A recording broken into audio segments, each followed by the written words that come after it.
তুই তো রাত সামনে দিস না ক্যামেরা তাদের বাড়িতে হামলা করে তাদের বাড়িঘর ভাঙচুর করে ভিতরে ঢুকে সমস্ত এবার দেখতেন আপনার সমস্ত ঘরের যাবতীয় জিনিসপত্র আসবাবপত্র ভাঙচুর করে এবং যা কিছু ছিল সমস্ত কিছু তারা লুটপাট করে নিয়ে গেছে এবং দিনে দুপুরে প্রকাশ্যে তারা গাড়িতে করে দলবদ্ধভাবে এসে যে সন্ত্রাসী হামলা করেছে এটা আমরা এর তীব্র নিন্দা জানাই এবং এর সুষ্ঠু বিচার প্রার্থনা করছি।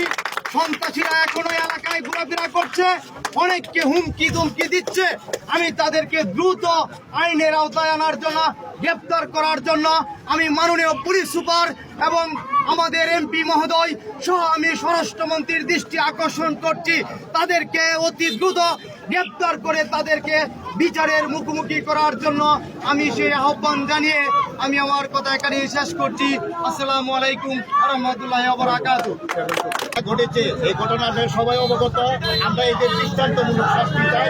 সন্ত্রাসীদের কালো হাত, সন্ত্রাসীদের কালো হাত, সবাই বলি সন্ত্রাসীদের কালো হাত।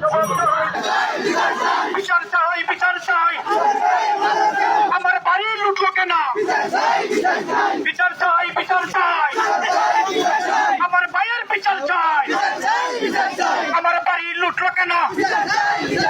সন্ত্রাসীদের ঠিকানা, সন্ত্রাসীদের ঠিকানা, সন্ত্রাসীদের ঠিকানা, আমার ভাইকে মারলো কেন?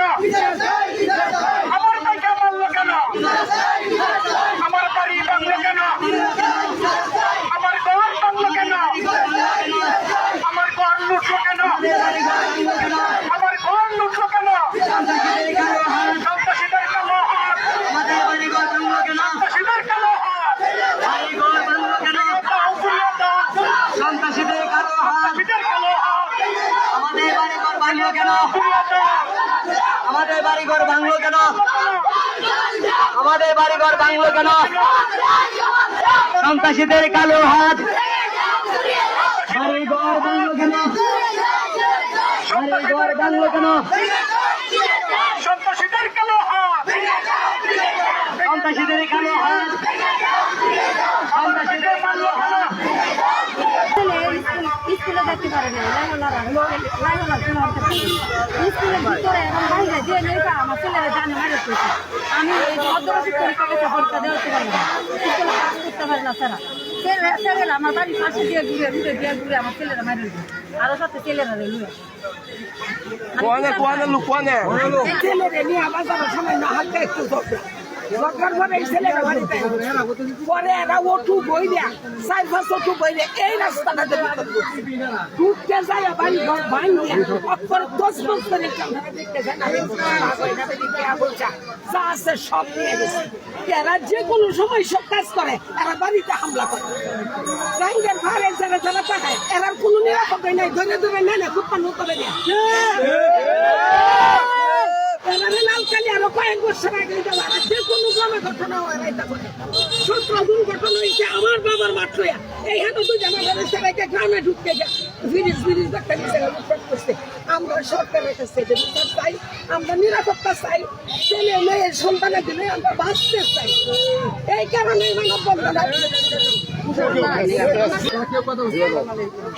আমার ছেলেরা ঢাকাতে সিজনে বাড়িতে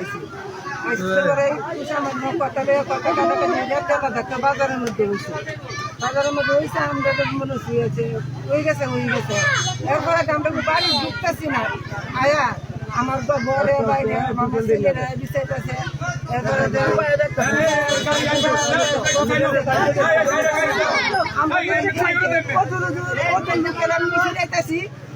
আমরা পাওয়াতে ধরতেছি যে তোমরা কিছু করো না। হেন্দে নদী পার হয়েছে, পার হয়ে আরেক পার্টি রায়া আমার ঘরের জিনিস স্বর্ণ দানা আমি 2টা বিয়ে হারাইছি, নতুন নতুন স্বর্ণ দানা টিয়া বইচা সব নিয়ে গেছে। আমার স্বামী ক্যান্সার, ব্লাড ক্যান্সার, তাহা মেডিকেলতে মাদ্রাস থেকে টিয়া আনছি।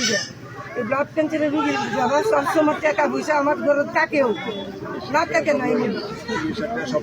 জিনিস স্বর্ণ দানা নিচ্ছে, জিনিস যা লুটপাট করতে করছে, বাড়ি ঘরে ভাঙছে, ছেলেরা ধরে আরেক ছেলেরা নিয়ে বন্ধের মাঝখানে পাচ্ছে অন্য আউট মানুষে দু না বেরে তো আমার ছেলেরা একবারে দখলে নিলে তো হার ভাঙিয়েছে বাড়ি মেরে এই আমার কথা আমি বাড়ি ঘর লুটপাট করছে ভাঙ্গাচুরা করছে আমার ছেলেরা মারিয়াল চাইছে আমার ছেলেকে দৌড়ে আরেকটা পাইছে মারামারি করে পুরো হচ্ছে মানে আমি এই সরকারের থেকে আমি বিচার চাই আমি বিচার আসসালামু আলাইকুম। আমি দানাপাটুলি 9 নম্বরের মহিলা প্রার্থী। আমি দানাপাটুলি ওই মহিলা প্রতিনিধি। আমি দানাপাটুলি যে কোনো স্থানে তাই কলা একটু ঝগড়াঝাটি হয়, ঝগড়া হয় না, একটু আধটু ঝগড়া হইলেও আমার দানাপাটুলি এরা উত্তেজিত করে ঘর বাড়ি ভাঙচুর করে। আমি সরকারি বিচার চাই। কারা ভাঙচুর করে? তাই কলাবাসী দানাপাটুলি কত